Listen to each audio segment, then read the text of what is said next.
할렐루야. 오늘 함께 예배하는 우리 사랑하는 성도들, 또 영상으로 참여한 모든 이들에게 하나님 주신 은혜와 평강이, 또 하나님 주신 놀라운 축복이 가득하기를 간절히 축원합니다.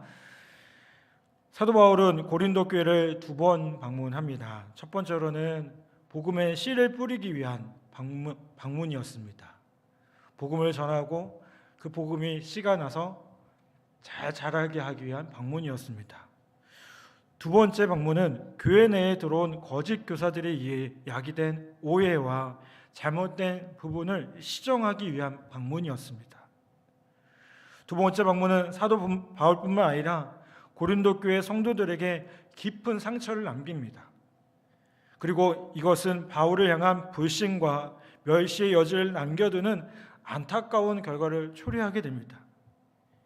이에 사도 바울은 고린도 교회를 정말 사랑하면서도 아픈 상처를 두고 기도할 수밖에 없는 다른 방법이 없으며 하나님의 때를 기다리는 믿음으로 이 어려운 상황을 극복하고 있음을 바라보게 됩니다. 1절부터 4절까지 말씀을 보면 이렇게 말씀합니다. 내가 다시는 너희에게 근심 중에 나아가지 아니하기로 스스로 결심하노니 내가 너희를 근심하게 한다면 내가 근심하게 한 자밖에 나를 기쁘게 할 자가 누구냐. 내가 이같이 쓴 것은 내가 갈 때에 마땅히 나를 기쁘게 할 줄로부터 도리어 근심을 얻을까 염려하며 또 너희 모두에 대한 나의 기쁨이 너희 모두의 기쁨인 줄 확신함이로다. 내가 마음에 큰 놀람과 걱정이 있어 많은 눈물로 너희에게 써노니 이는 너희로 근심하게 하려 한 것이 아니요 오직 내가 너희를 향하여 넘치는 사랑이 있음을 너희로 알게 하려 함이라. 아멘. 자, 사도 바울은요, 자신의 방문이 오히려 고린도 교회 교인들을 향한 근심이 될 것을 염려합니다. 왜요? 지금 사도 바울이 방문하면 지금까지 잘못한 성도들을 징계할 수밖에 없고 엄단할 수밖에 없는 상황이었기 때문에 그래요. 물론 권징은요, 교회의 질서를 지키는 데 있어서 꼭 필요한 것이긴 하지만 이것이 오히려 성도들에게 근심의 요소가 되고 아픔이 될 수 있기에 오히려 그들에게 시간을 주고 있음을 바라보게 됩니다. 무슨 말일까요? 이 고린도 교회 성도들이 회개할 여유를 주고요, 훗날 기쁨으로 다시 만날 수 있기를 간절히 원하고 있다는 겁니다. 여러분, 일에는 시기가 있고요, 다 때가 있어요. 사람도 마찬가지 아니겠습니까? 아무리 올바른 이야기를 한다고 해도요, 올바른 것을 권면한다고 해도요, 처음부터 다 듣습니까? 아니요, 그렇죠? 아무리 올바른 얘기를 해도요, 그 얘기를 받아들일 때가 있고요, 받아들이지 못할 때가 있음을 보게 돼요. 영혼의 성장에 있어서는 더욱 그런 것을 보게 됩니다.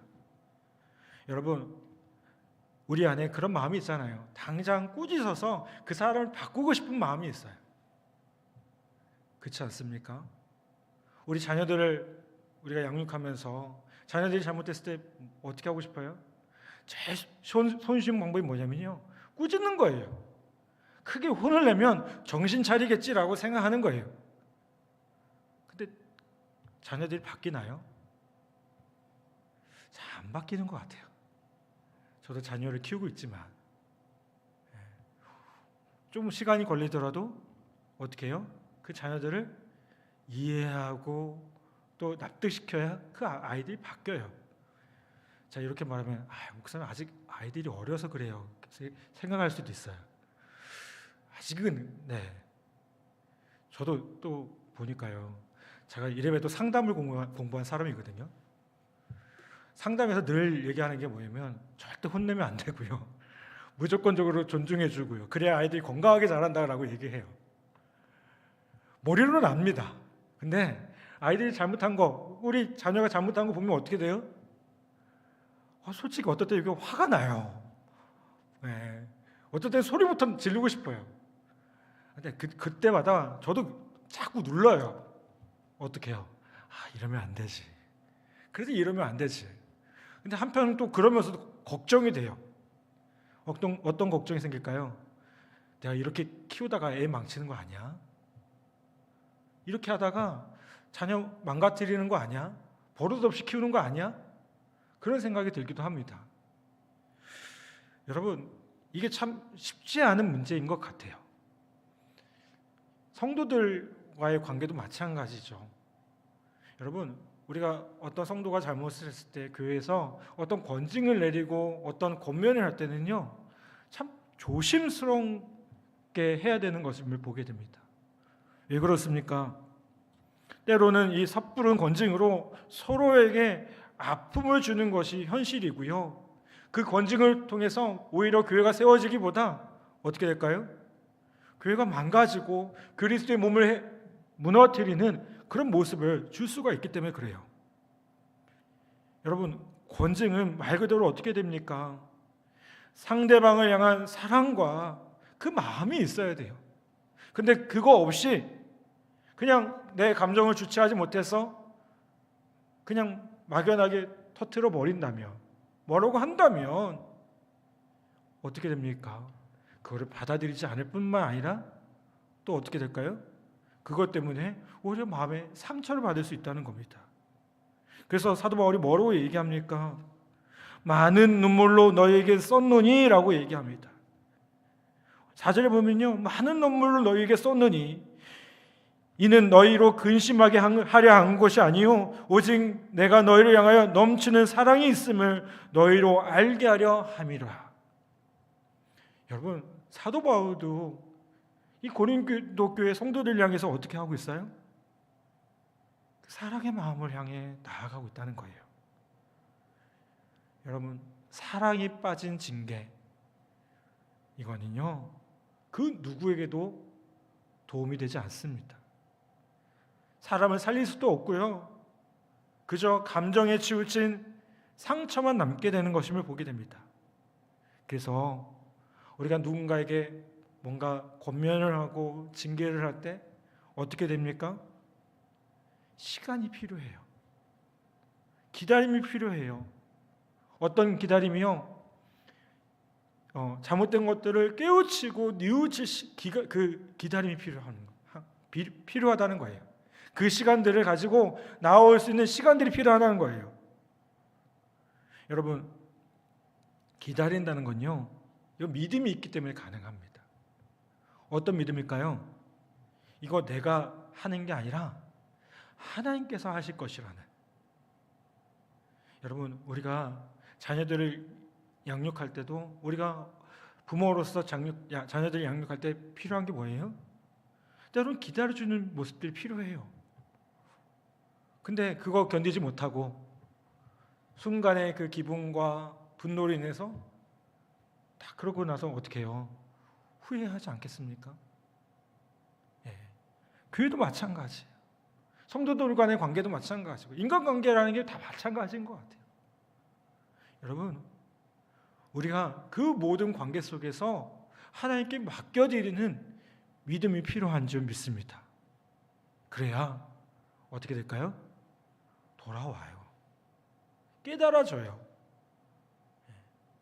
아무리 망나니 같은 사람도요, 아무리 잘못한 사람도요, 시간을 두고 이해시키고 납득시키면 반드시 돌아온다는 겁니다. 여러분, 우리는 옳고 그름만을 따지려 해요. 그런데 그것보다 더 중요한 게 있습니다. 그게 뭘까요? 사람 아니겠습니까?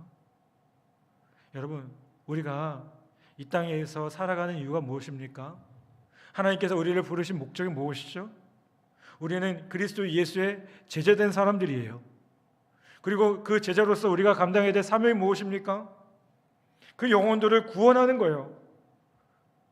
오늘 새벽에 우리 함께 나눈 말씀 가운데도 보면 이제 사람을 낚는 어부가 되게 하시는 그 주님의 부르심을 우리가 바라보게 됩니다.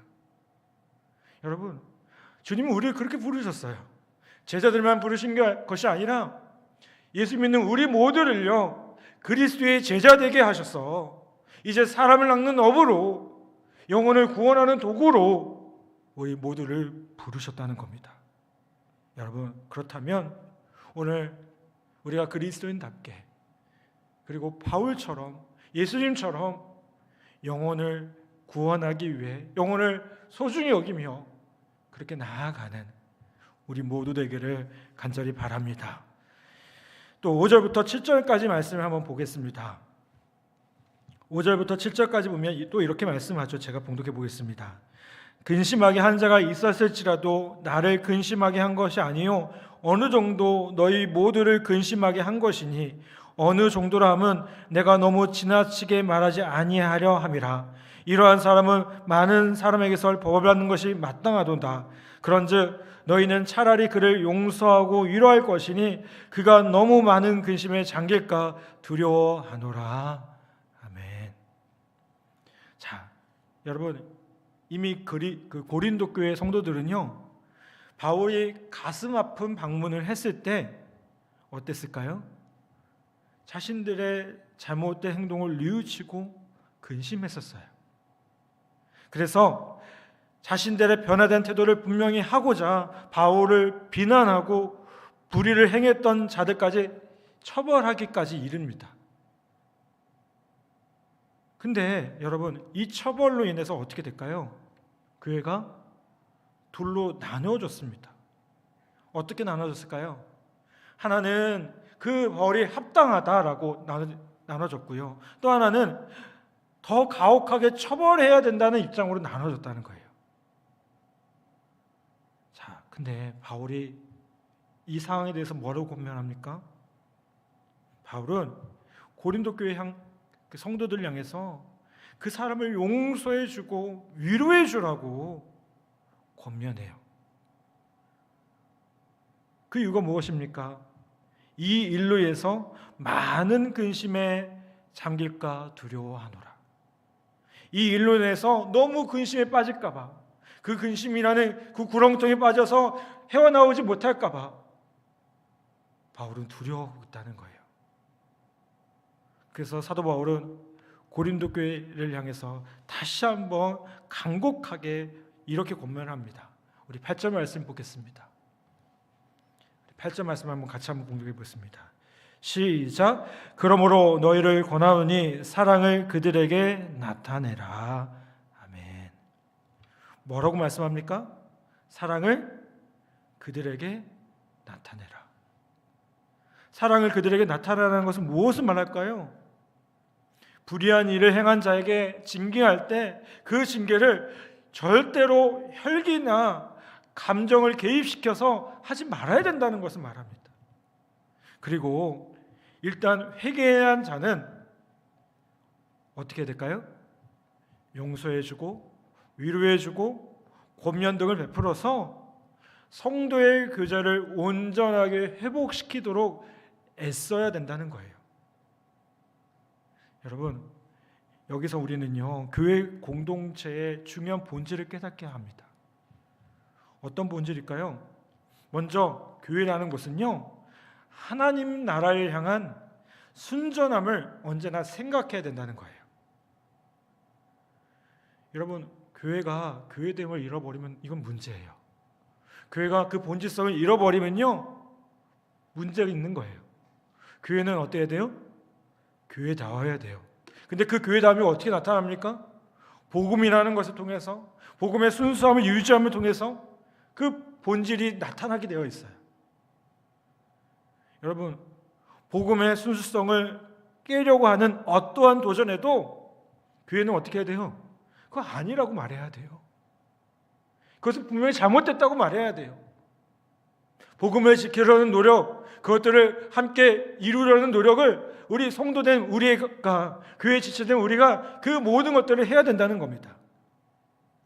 두 번째로는요, 교회 공동체의 중요한 본질이 나오는데 그게 뭐냐면 아무리 잘못을 범한 사람이라도 그가 진정으로 하나님 앞에 회개했다면 어떻게 될까요?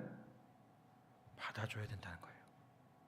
하나님 앞에 진정으로 회개했다면 받아주고 공동체의 구성원으로서 인정해주는 그 결단을 할 필요가 있다는 거예요. 여러분, 회개라는 게 뭡니까? 내가 잘못했습니다 라는 자백하는 수준이 아니에요. 내가 이런 것들을 잘못했습니다 그렇게 고백하는 수준이 아니에요. 회개는 뭐죠? 말 그대로 방향을 바꾸는 거예요. 내가 잘못했습니다. 다시는 그러지 않겠습니다. 라고 고백했다면 그렇게 살아가는 것을 의미해요. 그래서 회개를 표현하는 게 뭐예요? 유턴이라고 표현해요. 유턴. 지금 잘못 가던 그 방향을 바꾸는 거예요. 올바른 길로 향하는 것을 말합니다. 이게 회개의 본질입니다. 여러분, 이제 바른 길로 나아가려고 하는데 그러면 어떻게 해줘야 돼요? 제대로 가도록 도와줘야 돼요. 받아들여줘야 돼요.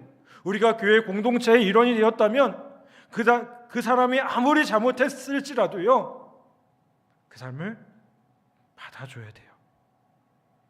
여러분, 교회는 사람을 구원하는 곳이죠. 사람을 정죄하는 곳이 아니에요. 우리 모두가 꼭 기억하셔야 돼요. 교회는 어떤 곳이에요? 사람을 구원하는 곳이에요. 정죄하는 곳 아니에요. 너 그거 왜 잘못했어? 너 왜 그렇게밖에 못해? 그렇게 징계하는 곳이 아니에요. 징계는 어디서 할까요? 저 법원 가면 많이 하잖아요.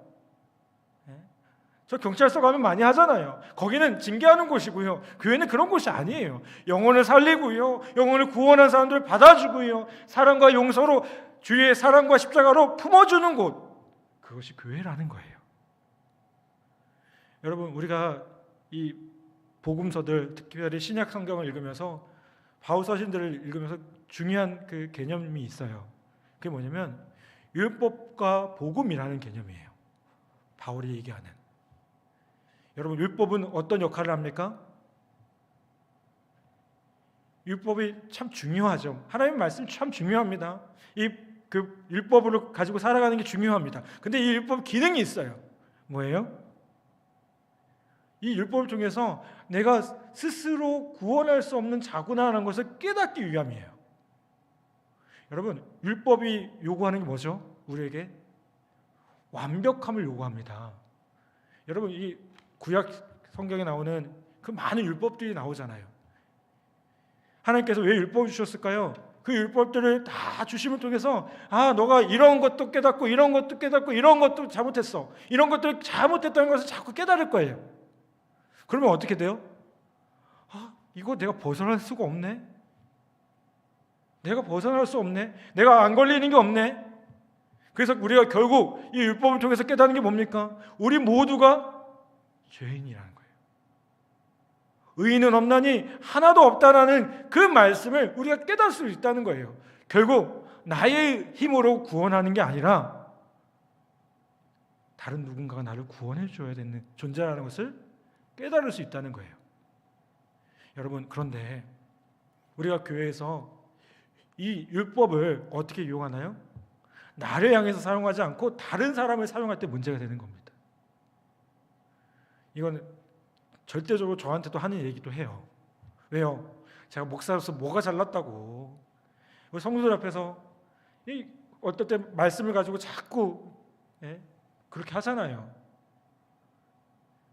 제가 그런 얘기할 때마다 정말 저 자신을 한번 돌아봐요. 나는 괜찮은가? 이 말하기 괜찮은가?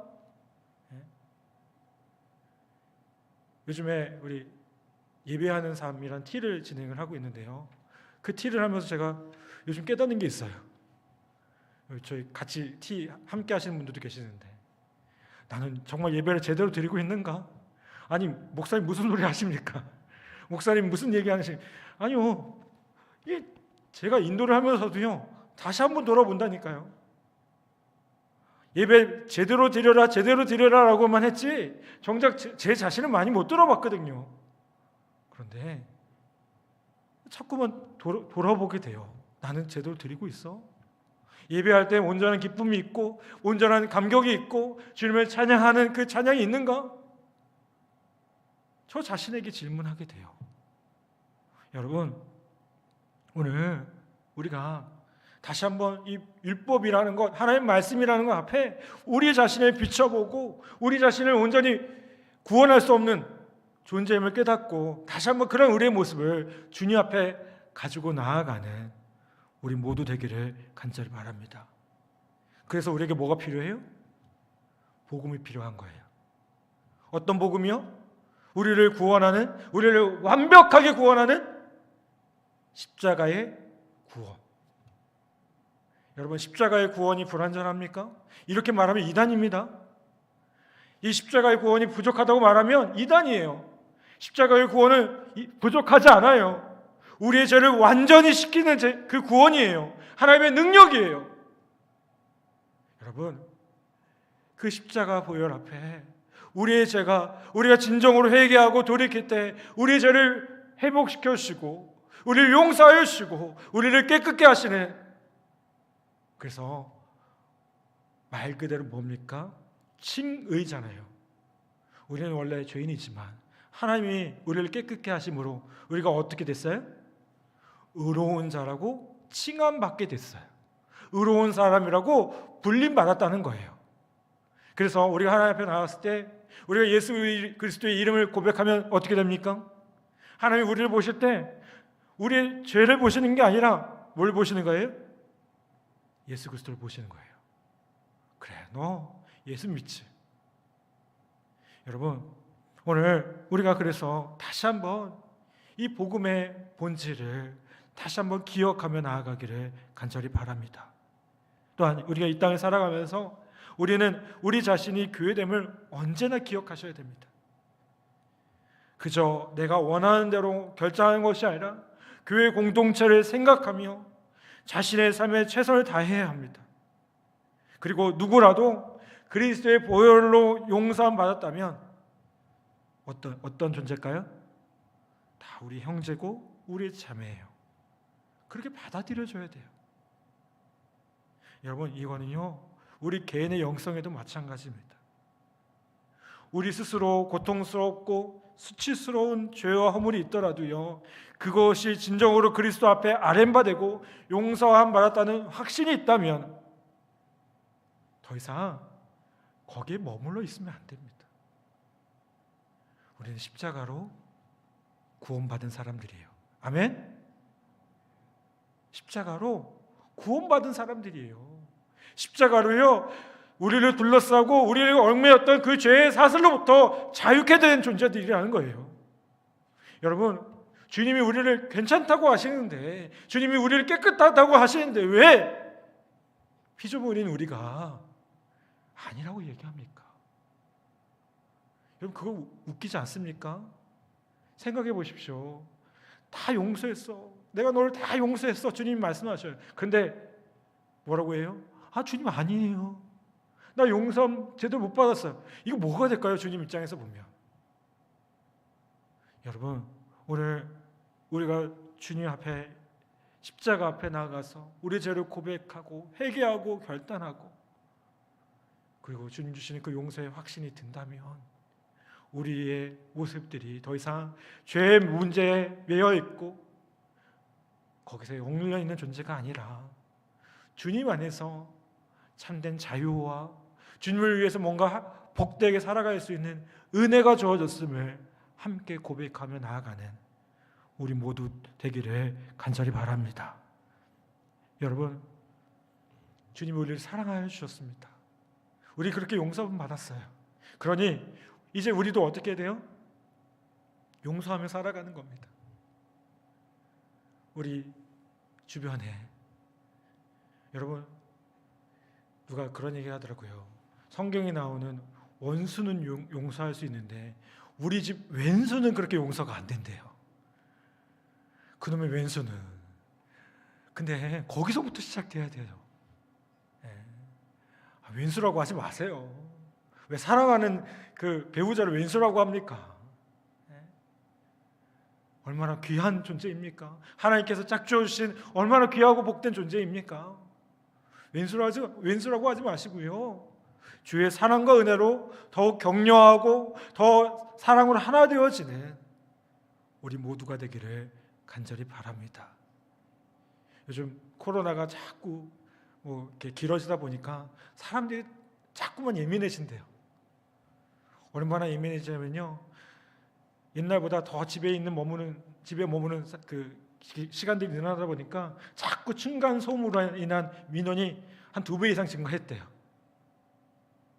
이 사람들이 머물러 있기도 하지만 예민해진 거예요. 좀 이해합시다. 이해하며 살아갔으면 좋겠어요.